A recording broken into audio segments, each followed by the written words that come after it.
Então vocês têm que... Fala pessoal, tudo bom com vocês? Bom, eu sou Alisson, aqui novamente, para darmos continuidade à disciplina de tópicos especiais em calor e fluidos. Bom, vamos dar início então à nossa aula de hoje. Pois bem, na aula de hoje nós vamos analisar aquecimento em barras de metal, certo? Bom, isso é um problema, né, bem tradicional na área de condução de calor, onde você analisa, né, o que acontece após você inserir uma fonte de calor em uma extremidade de uma barra, certo?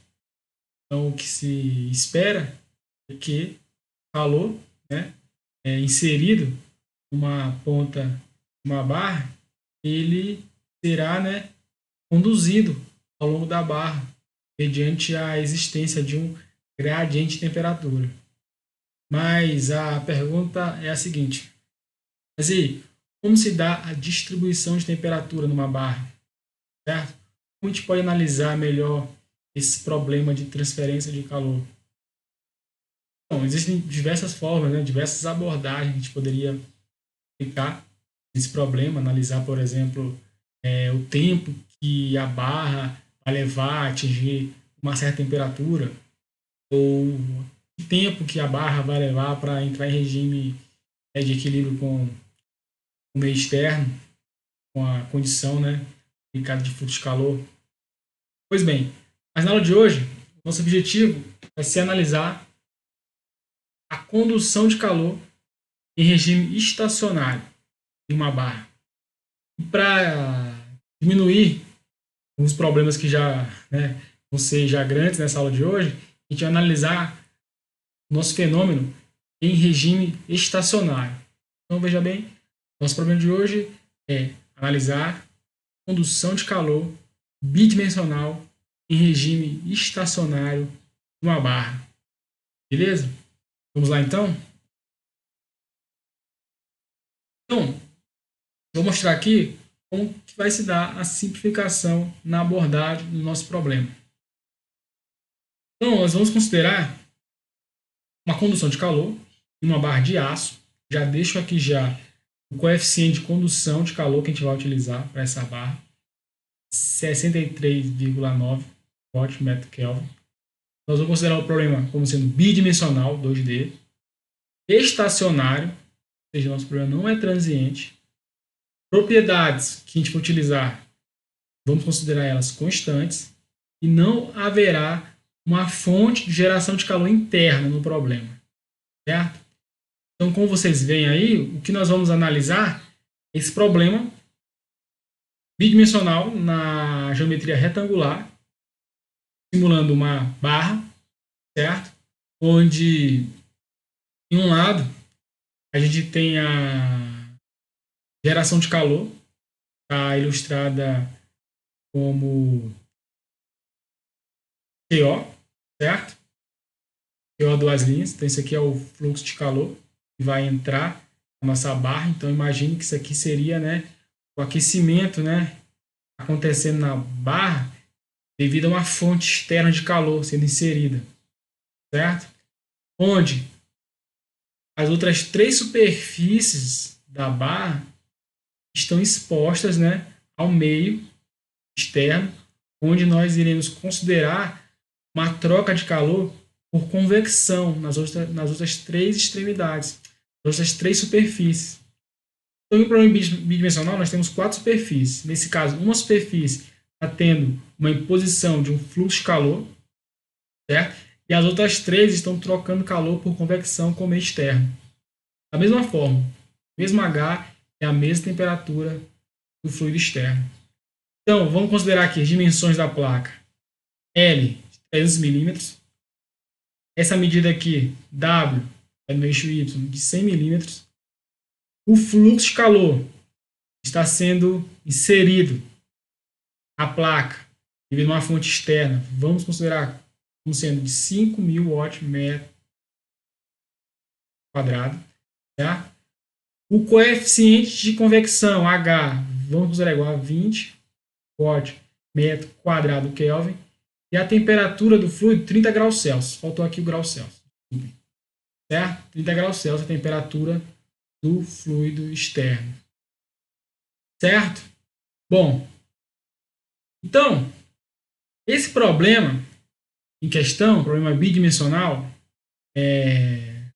estacionário, a equação do calor que rege esse fenômeno é essa apresentada agora no slide, certo? A derivada segunda da temperatura em relação à direção x, mais a derivada segunda da temperatura em relação à direção y, igual a zero. Certo? Então, a gente precisa descrever a variação de temperatura agora em duas direções, na direção x e na direção y. E a nossa equação, então, que deve ser tratada é exatamente a equação apresentada nesse presente momento. Mas, então, utilizando essa equação para resolver esse problema, quais informações são necessárias para resolver um problema bidimensional, hein, em regime estacionário? Bom, para resolver um problema de calor bidimensional em regime estacionário, nós precisamos resolver uma equação diferencial de segunda ordem, certo? Só que, como vocês viram no slide anterior, aquela equação diferencial, ao integrar ela, nós vamos ter um problema de surgimento de 4 condições de contorno, certo? Então, diferentemente do nosso problema unidimensional, a gente resolveu em regime estacionário lá no começo das aulas, a gente tinha apenas 2 condições de contorno. Quando a gente foi para o problema unidimensional em regime transiente, nós passamos a ter 2 condições de contorno e uma condição inicial. Agora, em um caso bidimensional e estacionário, nós iremos precisar 4 informações nas fronteiras do problema. Sem isso, não haverá uma solução direta de um problema como esse de condução de calor, certo? E vocês percebem que as 4 condições de contorno serão, deixa eu voltar aqui, serão encontradas exatamente extraindo informações das fronteiras, certo? As 4 superfícies que nós temos no problema bidimensional. Nós não vamos resolver o problema analiticamente, vamos nos focar apenas na solução numérica pelo método das diferenças finitas. E aqui não se espantem, certo? Não se espantem que agora vem uma novidade, certo? Não se espantem, não se espantem. Como o problema agora é bidimensional, as coisas vão ficar um pouco mais sérias, certo? Tem que dar um pause no vídeo agora, se quiser, para respirar. A lógica, certo? Ela vai continuar tendo, certo? A mesma ideia, só que a lógica ela vai se expandir um pouco, certo? O problema vai aumentar, mas a forma como a gente resolve o problema continua sendo a mesma. Vai ficar cada vez maior, porque a gente aumentou uma dimensão do problema. Imagine se a gente aumentasse mais uma dimensão, se o caso fosse tridimensional. Isso é conversa para outra hora. Vamos lá. Olha só. Tem um problema, certo? Bidimensional, certo? Nós vamos resolver o problema da seguinte forma. Quando ele era unidimensional, nós dividimos o problema em 3 células. Seriam o mínimo de células que a gente poderia dividir um problema unidimensional. Em um problema bidimensional, o mínimo de células que a gente pode dividir são 9.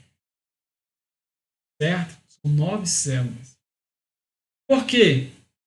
Porque é o seguinte, nós precisamos, ao resolver o problema a cada célula pelo método das diferenças finitas, nós precisamos garantir característica de todo o problema.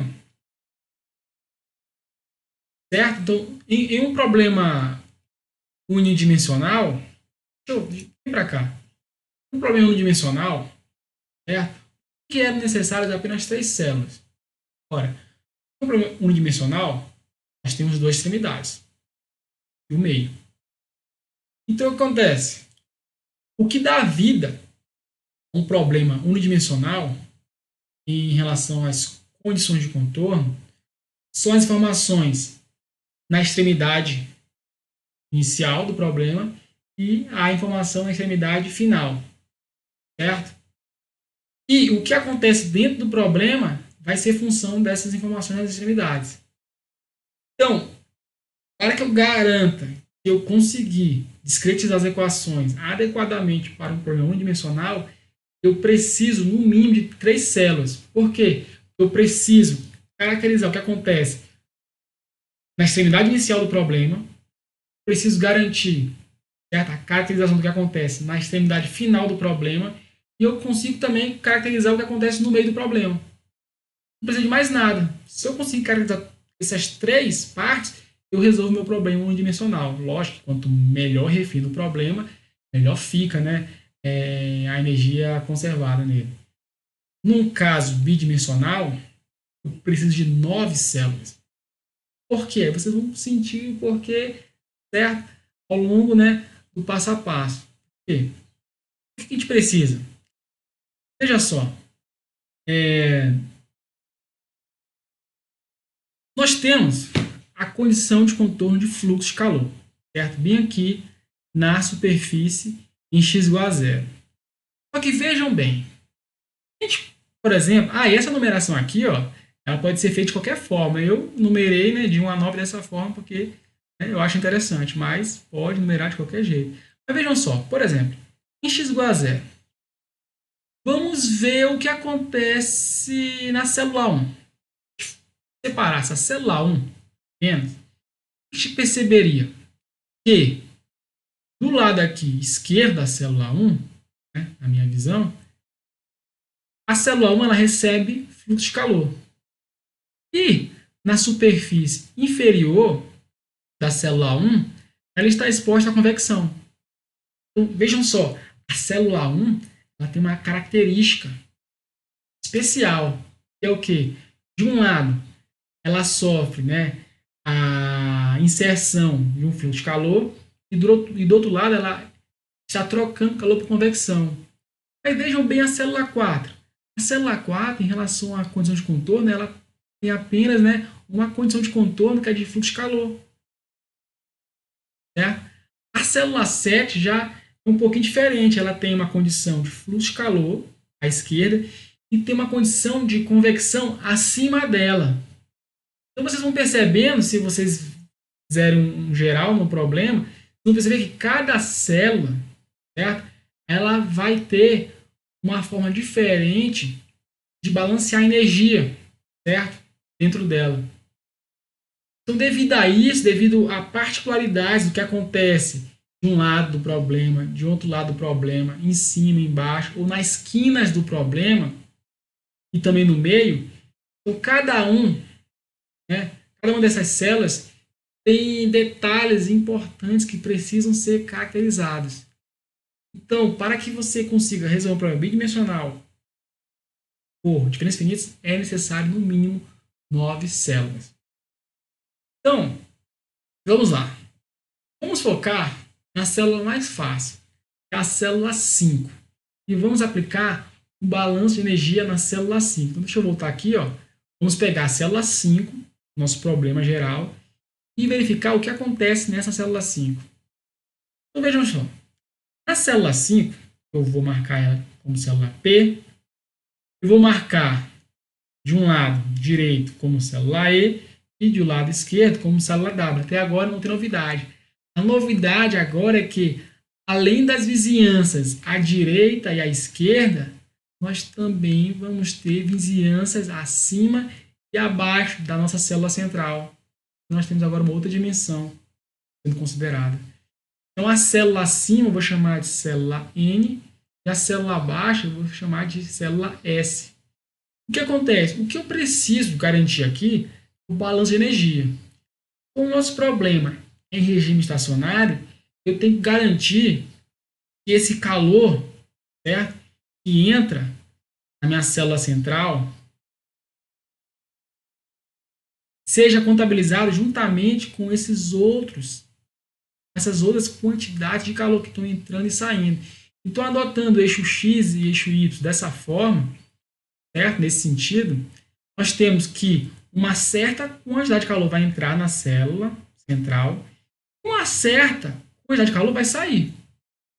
Assim como uma certa quantidade de calor vai entrar na direção Y, certo?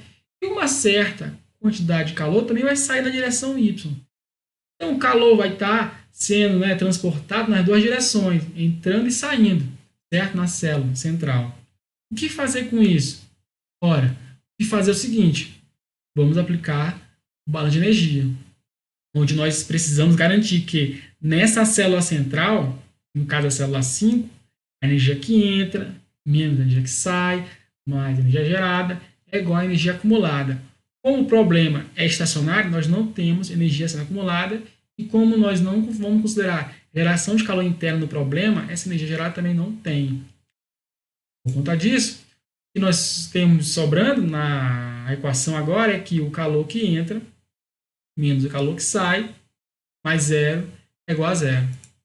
Podemos, né, então, deixar dessa forma, a quantidade de calor que entra, em forma de taxa, menos sai, é igual a zero. O que acontece agora? O que acontece agora é abrir um pouco mais, certo?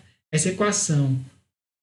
Adotando, né, o eixo X, o eixo Y, como a gente adotou, isso convencional, quais são as quantidades de calor que estão entrando na minha célula central do problema?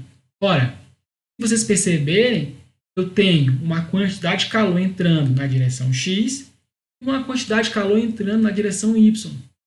Então, a quantidade de calor que entra, uma parte vem da direção X e uma outra parte vem da direção Y.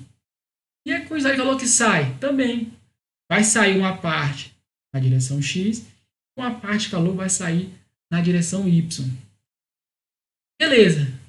Mas peraí, qual é a quantidade de calor que está entrando na célula? Ora, esse calor aqui, ó, que está entrando, que está indo da célula W para a célula P, essa quantidade de calor é dada pela lei de Fourier. Se formos expressar na forma de taxa, é o quê? O coeficiente de condução de calor, certo? Vezes a área perpendicular ao calor, vezes, né, a temperatura maior menos a temperatura menor, dividido pela distância, certo? Aí vejam só, qual é então essa quantidade de calor que entra em X que nós iremos considerar aqui na equação? Olha só, vejam só, como que nós vamos caracterizar essa quantidade de calor que entra em X? Como sendo o coeficiente de condução de calor K vezes, atenção, vezes a área perpendicular à direção de calor. Vou explicar. Pergunto para vocês.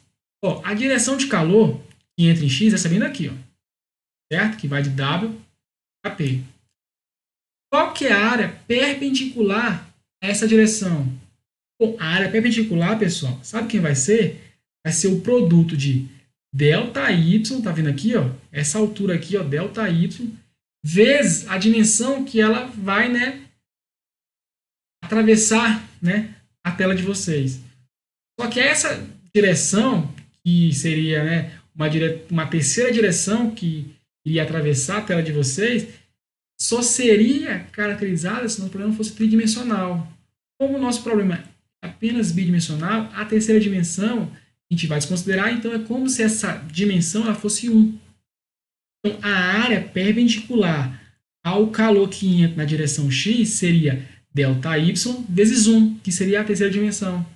Aqui eu coloco só delta Y, seria então a área perpendicular a esse calor que entra em X, vezes a temperatura na célula W, menos a temperatura na célula P, dividido por ΔX, que é a distância entre o ponto W e o ponto P. E o calor que entra pela direção Y? Beleza, a ideia é a mesma. Vai ser o K vezes a área perpendicular a essa direção do calor que entra em Y. Ó, o calor que entra em Y, ele entra aqui, ó, de baixo para cima. Qual que é a área perpendicular a essa direção? Vai ser o dx vezes 1, que é a terceira dimensão. Boto aqui só dx. Vezes a temperatura no ponto S, menos a temperatura no ponto P, dividido por ΔY. Por que ΔY? A distância, certo? Entre o ponto S e o ponto P é, certo? A medida ΔY. Ó, até que eu pulei, mas eu acho que fica bem intuitivo. É o seguinte, no problema unidimensional, a gente divide nosso problema em nx células. O tamanho de cada célula é ΔX. E é o que? É o comprimento do meu problema dividido por o número de células. A gente usou nx, né? Então, o ΔX é o comprimento, que a gente utilizou L, dividido por nx. No caso bidimensional, nós vamos ter o tamanho das células em x, o ΔX, a gente pode dizer, né, que é o L dividido pelo nx, mas nós também vamos ter o comprimento das células na direção y. Vai ser o tamanho da minha peça na direção y, dividido pelo número de células que eu vou ter na direção y também, de ΔY. No nosso caso, a gente vai, por exemplo, dizer que o ΔY é aquele Wzão, que a gente deu como dimensão, dividido por NY, certo? Vamos lá. Ora, então, essa aqui é a expressão que caracteriza o calor que entra em Y, o calor que sai em X e o calor que sai em Y, certo? Vamos só seguir a mesma ideia. Tudo isso tem que ser igual a zero, porque o nosso problema é estacionário. Beleza? Ora, utilizando o método implícito, que é o que? Onde você não vai explicitar a temperatura Tp.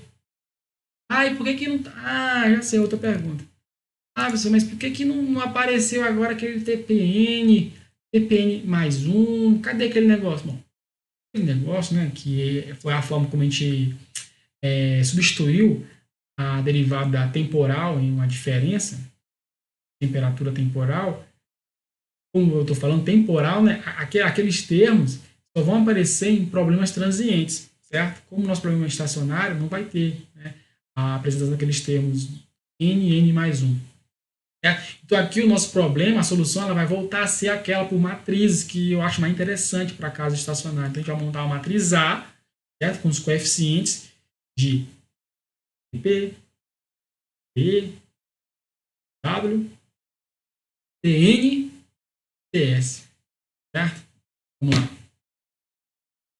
Então, se vocês, né, forem manipular direitinho essa equação aqui, ó, separar tudo que multiplica TW, tudo que multiplica TP, TS, T, TN, separar bonitinho, vocês vão chegar nessa expressão bem aqui, certo? Se tiver errado, vocês me avisam que eu arrumo aqui, que pode ter algum erro de digitação, mas acredito que não tem. Essa daqui é a equação, certo, de equilíbrio para a célula 5. Ou seja, nós temos um coeficiente para TW, um coeficiente para TP, para TE, para TS, para TN. Lógico que na hora de montar a matriz vai precisar ser implementada uma lógica suficiente para que você consiga montar a matriz. Isso é um problema, né? Interessante. Vamos para a célula 1. O que acontece na nossa célula 1? Então, se você não está lembrado do problema, volta lá no problema onde eu mostro as 9 células e agora a gente vai ver o que acontece na célula 1. Na célula 1, célula 1 aqui, que vai ser a nossa central agora P, o que acontece? De um lado, nós temos o fluxo de calor, né, sendo imposto numa superfície. E embaixo, aqui na superfície inferior, a célula central agora, que é a célula 1, nós temos a troca de calor por convecção. Então, quem é o balanço de energia para a célula 1? Bom, podemos falar que o calor que entra na direção X, mais o calor que entra na direção Y, menos o calor que sai na direção X, menos o calor que sai na direção Y, tem que ser igual a zero. Ou seja, não muda. O que vai mudar são as particularidades. Por exemplo, vendo vocês, qual é a quantidade de calor em taxa que entra na direção X? Eu respondo, ora, a taxa de calor que entra na direção X pode ser dada por quem? Pelo fluxo de calor imposto, que é esse, né? Que é, duas linhas, vezes a área perpendicular, certo? Por onde passa esse fluxo. E nós discutimos que a área perpendicular à direção desse fluxo que é transportado na direção x, a área perpendicular é dy vezes 1. Delta y vezes 1. Ah, e a quantidade de calor na forma de taxa que entra na direção y? Olha só, essa quantidade de calor que está entrando na direção y.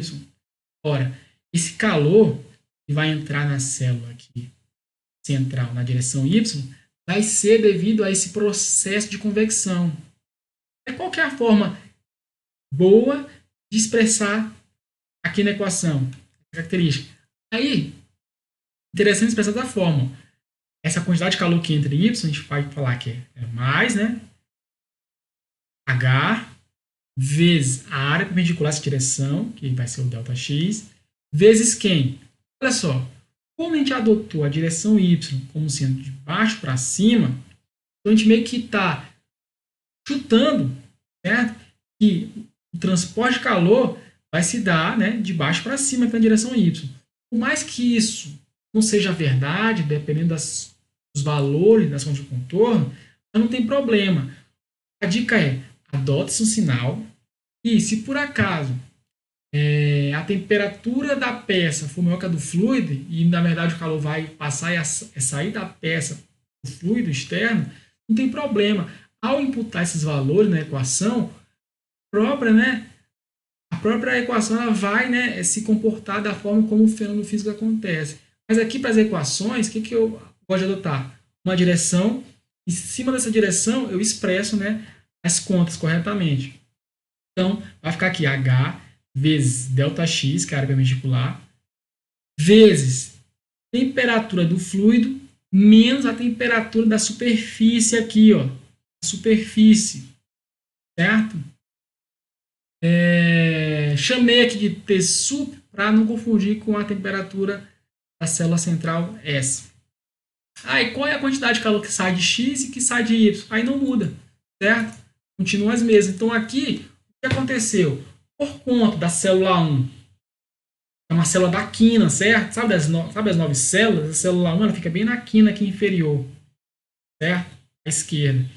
Então, como é uma célula de quina, ela vai surgir duas células fantasmas, certo? Como vocês podem ter visto.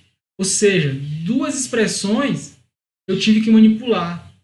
Sendo que o que acontece aqui, pessoal, você já, né, resolveu alguns problemas, é que essa temperatura na superfície eu não possuo na prática. Então vocês precisam o quê? Fazer aquela manipulação. Lembram? Vocês lembram quando a gente tinha uma temperatura na superfície, em um caso de convecção, no nosso problema unidimensional que a gente resolveu tempos atrás, onde eu falei, ó, essa temperatura na superfície geralmente não é conhecida quando você considera a convecção. Então você precisa, né, criar um artifício matemático que retire essa temperatura da superfície. Então vocês vão fazer a mesma coisa, né? Observando a direção adequada do problema, vocês vão criar uma expressão para arrancar essa temperatura da superfície dessa equação. Depois disso, o que vocês vão fazer? Vocês vão, né, reescrever essa equação de balanço para a célula 1 e fazer igual a gente fez lá nos problemas dimensionais. Uma diferença que aqui vai estar bem maior. Mas o que vai ter? Vai ter um termo para a temperatura Tp, vai ter um termo para a temperatura TE e vai ter quando eu falo termo, coeficiente, né, que vai multiplicar. Também a temperatura Tn. O que nós não podemos ter nessa equação? A temperatura TW e a temperatura TS, porque são células fantasmas. Certo? E é lógico, tudo que não estiver multiplicando as temperaturas TP, TE e Tn, vocês têm que jogar lá para o segundo lado da equação, que vai ser aquele nosso vetor B. Certo? Na célula 1, o vetor B é 0 para esse problema. Aqui já não vai ser 0. Certo? Então, volta para cá. Como esse problema, eu não vou mentir, o problema é mais complicado. É um desafio. Na graduação eu não aprendi isso. Né? Tempos modernos, né? Vamos aprender isso na graduação. Então, o desafio aqui para vocês é qual? Vou mostrar, né? Isso é um desafio. Vou mostrar. O desafio, pessoal, vai ser destrinchar. O que é destrinchar? É realizar o balanço de energia das células que faltam. E para cada célula, eu fiz para a célula 5 e quase fiz para a célula 1. Faltou o quê? Substituir a temperatura da superfície e reescrever a equação, porque vocês têm que ter como equação final para cada célula aquela equação onde você vê bem destacado os coeficientes das temperaturas, certo? TP, TN, TE. Só não pode ter os coeficientes para as temperaturas das células fantasma, né? Porque você não pode ter as temperaturas fantasmas. Então, o que eu quero que vocês analisem, né, e terminem de escrever a equação de equilíbrio para a célula 1, falta pouco. Aí vocês têm que analisar a célula 2. Já adianto que a célula 2, o que acontece? Ela vai ter só uma célula fantasma, certo? E vai ser um balanço de convecção, você tem que fazer. Então, quando vocês vão analisar a célula 2, o que você não pode ter é a temperatura TS. Tá? O calor que entra em Y é que vai, né, vai sofrer uma modificação. Na célula 3, já tem duas células fantasmas. Na célula 4 tem uma célula fantasma. Na célula 7, duas. Na célula 8, uma. Na célula 9, duas. E na célula 6, uma.